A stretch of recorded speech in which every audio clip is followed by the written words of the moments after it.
Should a past trade with the Boston Red Sox involving a White Sox pitching ace that didn't work out prevent another possible similar deal happening this offseason? Let's discuss next on Locked On White Sox.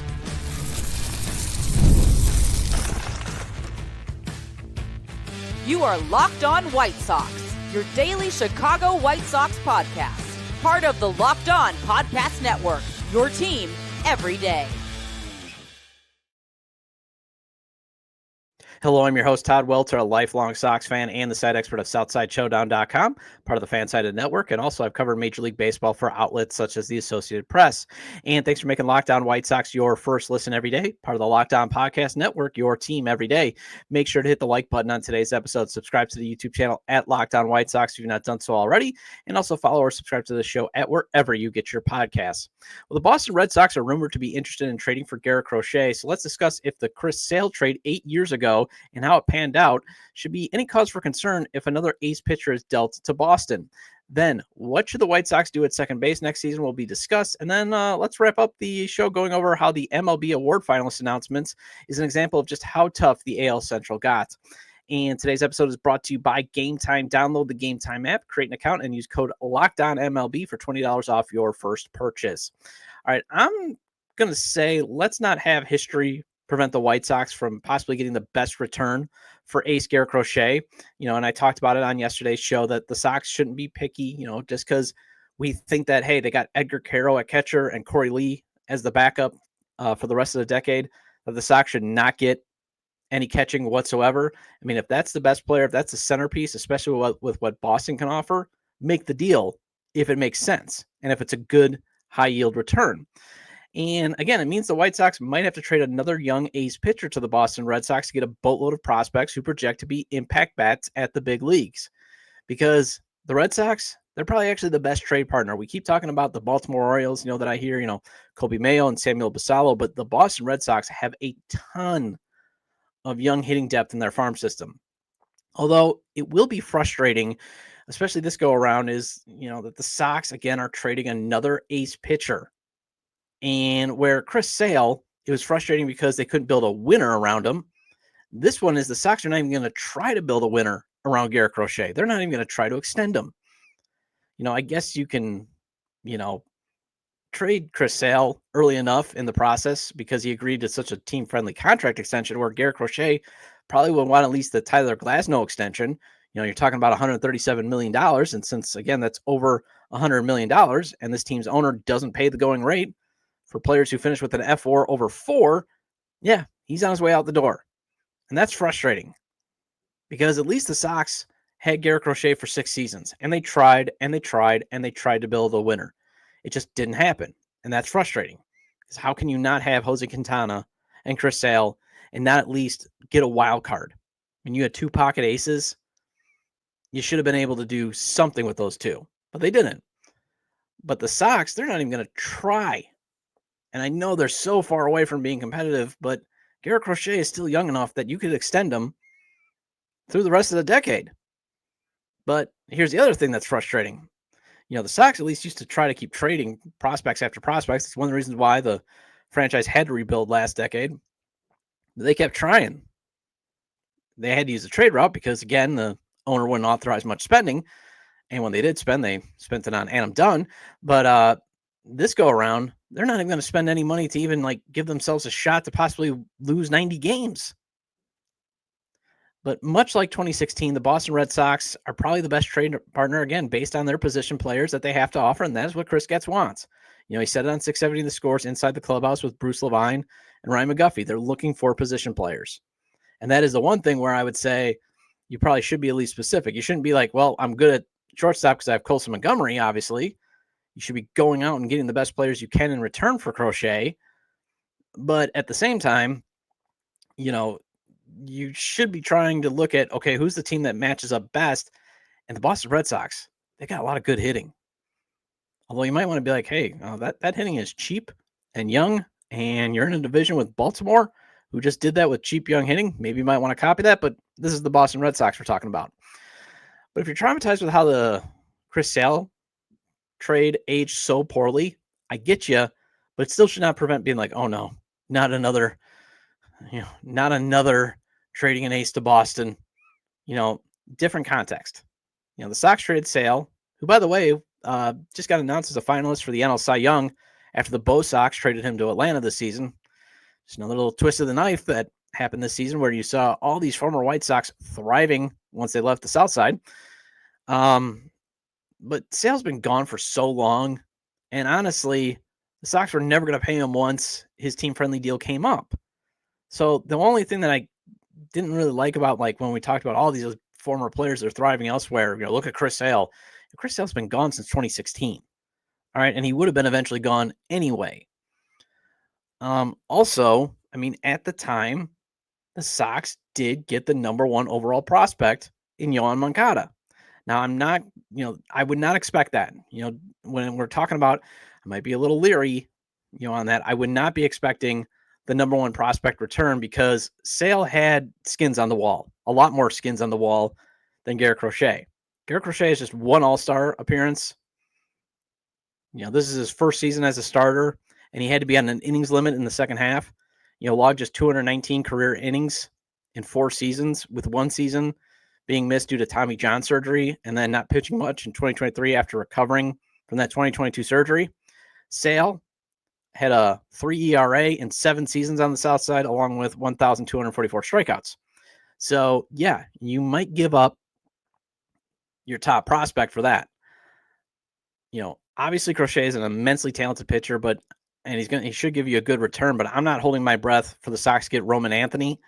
He's the number 3 prospect in all of baseball, according to MLB Pipeline. That is the Boston Red Sox top prospect. Anything can happen, but if I'm Boston, I'm arguing back. Yeah, 8 years ago, you had an established ace. You had a routinely contending for the Cy Young. This pitcher you are offering me, yeah, he's a stud. He's got amazing stuff. But he still has to prove he can pitch more than 4 innings in the second half. So I'm not holding my breath for the top prospect. However, the Red Sox are ideal because they have plenty of hitters to spare. They have 6 hitters in MLB Pipeline's top 100. Fangraphs ranks their farm system as the 3rd best. And guess who's behind them in the rankings, according to Fangraphs? The White Sox. Bleacher Report has the Red Sox ranked 3rd with 6 players they have as a tier 1 ranking, according to their system. Pretty much, and I know it's Bleacher Report, but they got a guy that does at least a decent job of paying attention to prospects. So I would take what they have, pretty solid. I wouldn't be like how, remember, Chris Getz was like, well, we got the top 10 system, according to Bleacher Report. I was like, that's one source. Now you're starting to build up your system. But anyways, 6 players with a tier 1 ranking. That's pretty much prospects who have elite skills and who they have in their top 100 too. And then 2 more 2-tier players, in their top 10. And those are players who are just a step below, elite. So very good players. And MLB's Pipeline's last ranking came out in August. And they were a bit bullish on the Red Sox farm system, but, they still had it number 7. Here's a little summary of their system that MLB Pipeline had. Few teams have a better trio of prospects than the Red Sox, with Mayer, Anthony, and Teal, all of whom are knocking on the door to the majors in AAA. Campbell, a supplemental 4th rounder from 2023, has become one of the biggest breakout performers in the minors this year, isn't far behind. Outfielder Braden Montgomery, the number 12 overall pick in July, and international shortstops Franklin Arias and Yoelin Cespedes are potential all-star position players as well, though Boston lacks quality arms. So Marcelo Mayo is the Red Sox number 2 prospect, plays shortstop, 21 years old, hits left-handed, although the scouting report has him being a bit slow for a shortstop, but he does have great instincts, may have to move to 3rd, but he hit .307 with an .850 OPS this season at AA. Christian Campbell is another top 25 prospect the Red Sox have, number 3 in their system, hit .330 with a .997 OPS, cross stops at high A, AA, and AAA. Raked at AA with a .362 average and a 1.045 OPS, plus 8 of his 20 dingers were hit at AA. He's 22, listed as a second baseman, shortstop, and outfielder, so you get some positional versatility. Catcher Kyle Teal hit .288 with an .819 OPS between AA and AAA, has a gun of an arm behind the plate, so you start to get a little excited, and these are guys the Sox could potentially build around, and you just hope that you don't make the same mistakes you did with Yoan Moncada, meaning if they need motivation to work, don't pay them. I think that was a big thing that the Sox made a poor decision on, was paying Yoan Moncada and not realizing probably he was motivated by the money. Once he got his money, he didn't work. It was reportedly and speculated that he didn't work as hard. So avoid those mistakes. Moncada did not become the next Robinson Cano. And that's who he was compared to because of all the injuries he sustained. Again, the speculation, he didn't do a great job of taking care of himself because once he got paid, wasn't much of the motivation. Also, make sure you get guys who listen to you. Michael Kopech, main struggle. He was the other crown jewel in that return. His main struggle with the White Sox was he just wanted to throw the ball harder and harder when he got into trouble and ignore his pitch plan. He just didn't do a good job of listening to the White Sox, and that is the one thing I give the White Sox grace. It literally took him changing agents and having probably Scott Boras say, look, you still want to get paychecks in Major League Baseball? Listen to your pitch plan. Don't keep trying to fire the ball as hard as you can and then get traded to the Dodgers and win a World Series. But the Red Sox have enough good young hitting. Braden Montgomery, obviously, I would not be asking back because I think he's recovering from an injury, and obviously he's not going to be likely dealt. You just drafted the kid. Shortstop Franklin Arias, though, is another player you can dream of coming to the South Side. Obviously, lower in their rankings and also lower in their system, would have some time to develop. But the Red Sox have enough depth and might be desperate enough to compete in the ultra competitive AL East to part with some of their top prospects so they could build a package of what I would like. And what I'd like, two of a team's top 5 prospects, preferably hitting prospects, maybe another top 15, in their top 15, preferably hitters, and then 2 more scratch off high ceiling prospects. And I'll throw in even another player in, like, a Jake Eder or Davis Martin on the return so we can make sure, 5 players are brought back. Although, again, still a die on this hill. Do not trade Garrett Crochet, but I'm starting to accept that it's probably going to happen. Well, the White Sox have been trying to replace Ray Durham at second base. He left town in 2002. So let's see how the Sox can patchwork this position yet again in 2025 next on Locked On White Sox. Hey, I've seen Michael Jordan and LeBron James drop 55 live and in person. Some of my favorite memories in college at Marquette were going to the games, especially watching Dwayne Wade. He was hooping there when I was at Marquette. Team went to the Final Four.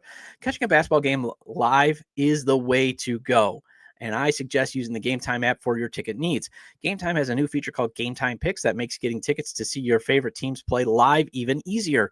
Game Time Pick filters out the fluff to show you only incredible deals on great seats, so you don't have to waste time searching through thousands of tickets. Game Time Picks makes it easier to save more on sports, concerts, comedy, and theater. Get a panoramic view from your seat in the app before you buy, so you know you're not getting an obstructed view. The lowest price guarantee or Game Time will credit you 110% of the difference. And I don't have season tickets to my beloved alma mater, Marquette basketball, but if I do have a hankering to catch a Marquette Hoops game, I just go to the Game Time app, see what amazing deals they have. The same can be said if you want to catch a Bulls game too.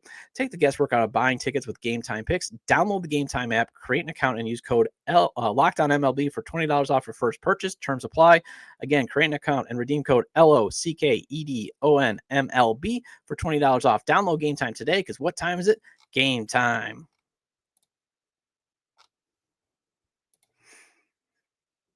Welcome back to Locked On White Sox. I'm your host, Todd Welter. Again, make sure to hit the like button on today's episode. Subscribe to the YouTube channel at Locked On White Sox if you've not done so already. And if you can't catch the show on YouTube, Locked On White Sox is available on all major podcast platforms. So make sure to follow on places such as Apple or Spotify. Either way, get your 30-minute fix of Chicago White Sox baseball venting with me. And if I look like I'm death killed over right now, it's because I got my COVID-19 booster and my flu shot. I did the double whammy. So I'm going through the, the motions right now, as sometimes that can weaken your system. So, hey, I'm showing up though for you, keeping you informed, keeping you entertained, challenging you. If you've already checked out on the White Sox, but you still want to check in, I'm still here. All right. So one area I don't think the White Sox have to spend any money on this offseason is second base. However, there's one free agent I would like to see the Sox pursue. But this is the White Sox, and we're talking, this is the White Sox we're talking about. And I'm not sure owner Jerry Reinsdorf is authoring much spending given his regional TV grift. His regional TV grift has dried up. I mean, that CHSN launch has just gone horribly. That's the best way I can put it. I mean, the content's fine, but I can't see it because, they still don't have the over-the-air channel where I'm living at. And why would I just want to be like, can you just give me the game in the format that I want to see it? And I liked ESPN Plus, for example, for hockey. I got all the hockey games plus the Blackhawks. Now I can't get that. I like MLB TV because I get every single game, especially, and minor league games. Just allow me to consume the way that you're actually trying to say that you want us to consume your product. Anyways, the internal options that the Sox have are not great, but if payroll's getting cut, you got two guys you can platoon at second and likely get by. And I'm not talking about Nicky Lopez. Weirdly enough, though, he was a finalist for a Gold Glove. But since he provides no power whatsoever, I know he's a local guy. He does a lot for the community, but he's projected to earn 5.1 in arbitration in his final year of ARB. He's not going to get much on the trade market. I mean, the Sox waived him and made him available to all 29 teams just to take his salary, and nobody wanted him. And, guy's got some speed and glove, and nobody wanted him. So I don't think you're going to get much of a market for him. So I've got no problem with them non-tendering him. And I would prefer those precious limited budget dollars being used toward bringing in maybe a bridge catcher while Edgar Carroll gets some more ABs in Charlotte.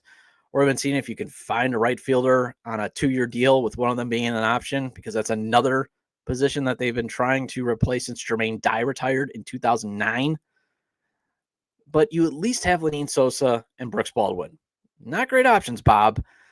But honestly, Sosa did give you some hope in September when he had a 363, 398, 566 slash line for that month. Obviously needs more pop in his bat, as one of the reasons he kept getting demoted back to Charlotte was he couldn't drive the ball very far, or it couldn't drive it very consistently. But a strong September made him what I always call him. He's Godfather 3. Not the best of the trilogy, but has the best line that is perfect for Sosa. Perfect for Sosa, not the best line of all time. It's, either we got to go to the mattresses. But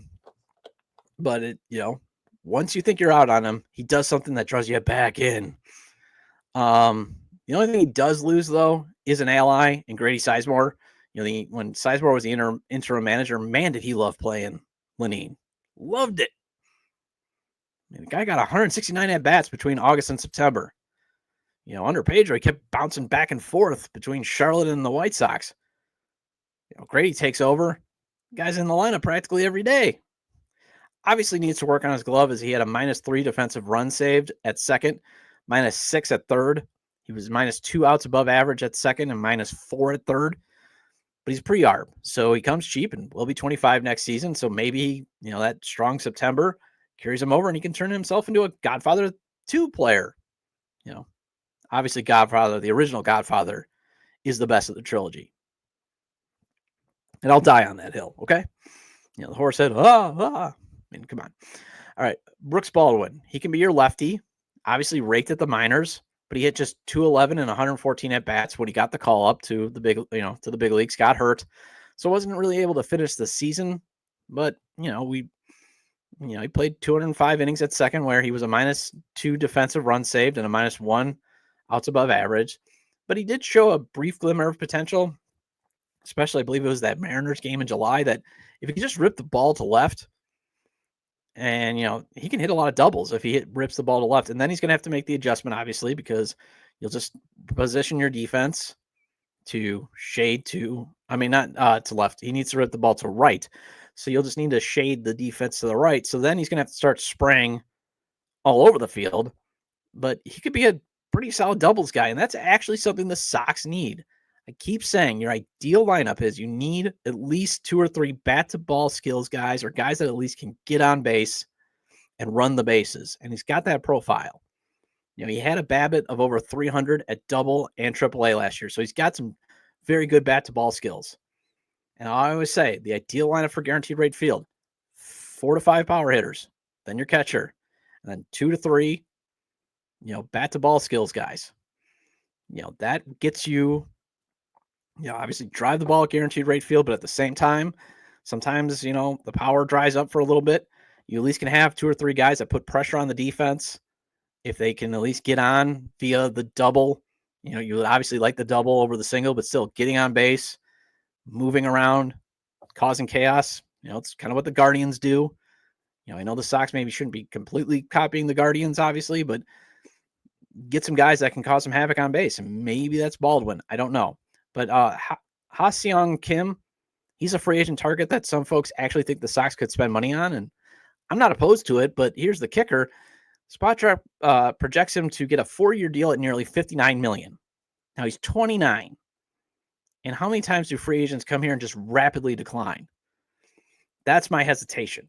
He's going to be older, and he might fit into the, well, I got to fly the equivalent of Spirit now to road games, and this it's like a third world organization. A lot of guys are just like, well, I got paid, I'm done. However, he is the ideal player to sign long-term just for the run prevention. And then he does get on base. He had a 330 on base percentage this season, 101 WRC plus, and he was a 2.6 F4. So he is a value player. That's why. And he's been a consistent value player. And you've been trying to replace Ray Durham, who was traded in 2002. And Kim, again, does at least have value as a fielder and can at least hit double-digit home runs. So that might be a decent bridge guy. Because right now, the first-round pick you used in 2023 on Jacob Gonzalez, he's not looking like he's going to be a long-term solution. He's looking, he's trending towards bust territory. Hey, Mike Shirley can't get the ball right, so I'll give him some grace. But, Kim could be that guy that covers second base for a while. But the only thing you might have to consider with Kim is, are the Sox actually going to reverse course and do some heavy lifting by signing him to a market contract? Obviously $50 million now in today's market is normal, but to the White Sox, that's still like, whoa. I could see Jerry being like, $50 million for a second baseman. He had 233. But you want to be like, Jerry, he's 2.6 wins above replacement. He'll prevent runs. He'll at least, hit you 11 to 17 home runs. Why not? Because you got nothing else right now in the system. You got Brooks Baldwin, who you might also have to play at shortstop for a little bit this year. And you got Lenyn Sosa, who again can go on these great stretches, but he can also hit 167, like he did. I believe it was in I want to say June. I mean, he was terrible. So I keep saying you want to be out on this guy. Also, do you want to at least keep second base flexible in case your return for Crochet involves, say, Christian Campbell, or if Colson Montgomery isn't a true shortstop at the big leagues? You might have to move him to second base, as they're saying, or he might be a third baseman. I'm just saying that's my concern with Kim. But I'm not even really entertaining it because I don't think the Sox are going to spend that much money. So I'm just prepared for the Sox to go cheap here and roll with Sosa and a Baldwin platoon. So another reason the Sox might not want to invest much in free agency right now is the division might be incredibly tough for the next couple of seasons, especially with all the finalists for the American League Awards, except Rookie of the Year, are coming out of the AL Central. So let's discuss how that is just a sign of how tough things will be for the White Sox over the next couple of seasons next on Locked On White Sox. Get ready to tackle the NFL action with FanDuel, America's #1 sportsbook, because right now new customers can bet $5 and get $150 in bonus bets if you win. The FanDuel Sportsbook app gives you everything you need to place live bets on the NFL all in one place. So when you get a hunch in the middle of the game, you can check out the latest stats, view live play-by-play, and so much more on the same page where you place your bets. I always maintain FanDuel's spreads, over-under, and money lines are fun to play. But if you want to win big or at least double your money, FanDuel's parlays, props, and futures is the way to go. Now, we may not like ties in America, but if the first half of the Chicago and Green Bay game ends in a tie, and that's the first half ending in a tie, that's at plus 850. And if you put, say, $10 on it and it hits, you just won $85. Bears somehow go into the locker room up, leading in the first half, that is also going at plus 210. So at least you got a chance to double your money if that somehow happens. So just visit FanDuel.com to join today. And again, you'll get started with $150 in bonus bets if you win the first $5 bet. That's FanDuel.com. Never waste a hunch and make every moment more with FanDuel, an official sportsbook partner of the NFL.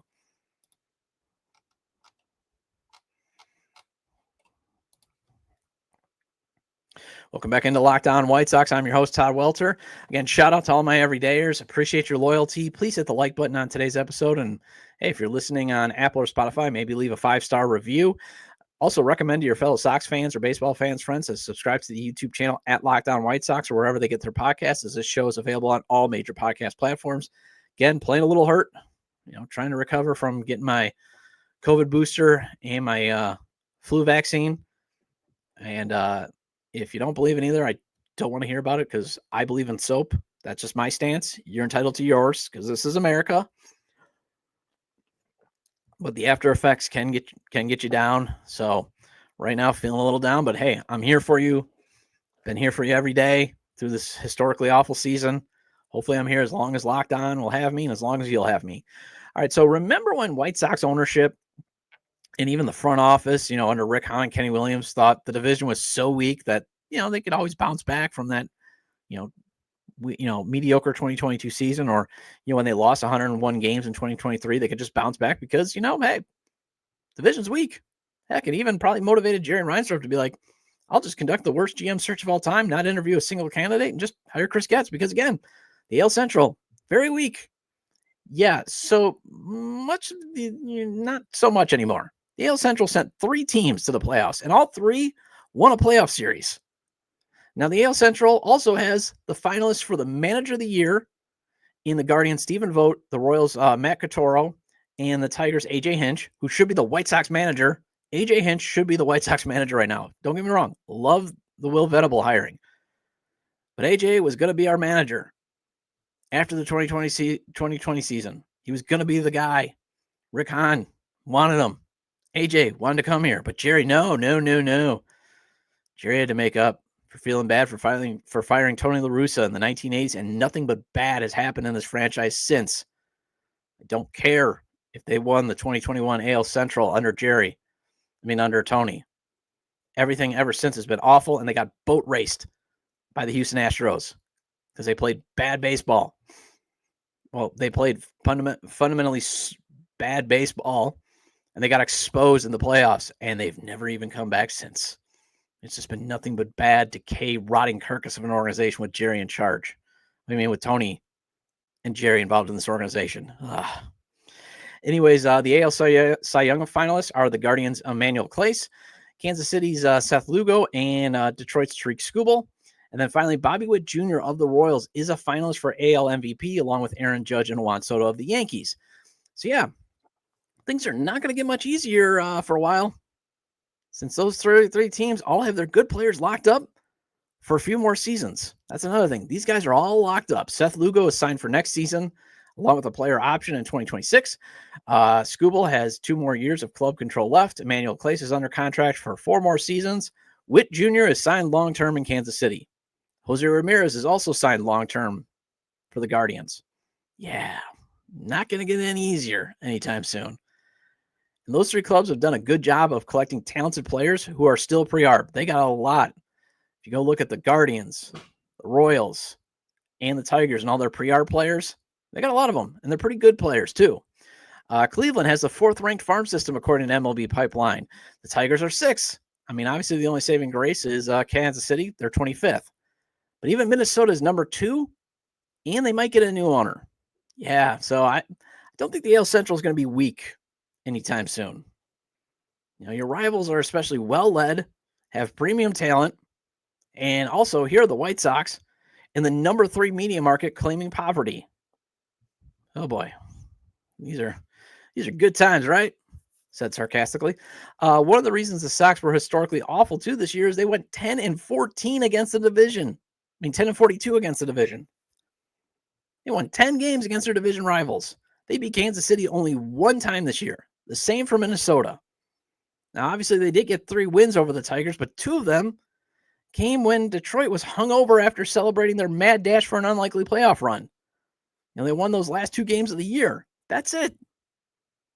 So it's not like you could say, hey, the Sox also beat the Tigers 3 times. Because really, they only beat them once when they were legitimately, still playing. Tigers basically took the weekend off because they were drinking on Friday night after not only handing the White Sox the historically terrible 121st loss of the season, but also celebrating that they went to that they just won a wild card. Also, Kansas City, Detroit winning the AL wild card, that legitimized them. Because I know if, everydayers probably heard it a few months back when I shared how, Kansas City, I think, would be 74-73 without playing the White Sox. But they go and beat Baltimore. Now, granted, it's a 3-game series, but they swept them. So, obviously, you can't just say, well, Kansas City should be thanking the White Sox. Nope, won a playoff series. This division is just another reason you have to peg the Sox to return to being competitive by 2027 at the earliest, because it's going to be now a very tough division. Now, some of these premium players will get older. Maybe the Tigers decide they cannot afford Skubal. Doubt it, since they do write checks, although that Javier Baez deal, whew, that's a woof. The Royals' average roster average roster age was 29.3 this season. So it's going to get a little bit older, but they still have Bobby Witt Jr. to build around, always. Twins were average age was 28.1, but the Tigers and Guardians, 26.6. It was their average age. So it might be a while before you could say the AL Central is so easy. Even though the Guardians usually trade their guys off before they have to pay them, they do a very good job, though, identifying their key guys, paying them, and then they just keep replacing them, keep churning it out. And it's also the arrogance on 35th and Shields is just another reason, that arrogance of, this division's so weak, we can turn things around quickly. That arrogance is just another reason on the Dead Sea Scrolls size list of reasons that this team was so incredibly historically awful this season. Well, that wraps up this edition of Locked On White Sox. Thank you for making Locked On White Sox your first listen today. For your second listen, find Locked On MLB. Baseball guru Sully brings you a daily blend of humor and baseball, keeping you updated on every rumor and story throughout the offseason. Find Locked On MLB on YouTube or wherever you listen to your podcast. And I'll be back tomorrow with a discussion with CHGO's Sean Anderson. That episode will be up later in the day, but we're going to have a discussion about the upcoming potential minor moves the Sox can make, and we're just going to reminisce about 2005. Feel free to leave comments about today's topics regarding the White Sox should not let a past similar deal with the Red Sox going wrong prevent them from doing business again, regarding Garrett Crochet, what the Sox should do at second base, and the AL Central suddenly becoming very good, especially after most of the finalists for the MLB awards are coming from the division. You can leave them at the episode page on YouTube, X, formerly Twitter, at Todd J. Dub, or at Locked On Sox, or you can email me at lockedonwhitesox@gmail.com. Have a great day. I'll see you tomorrow.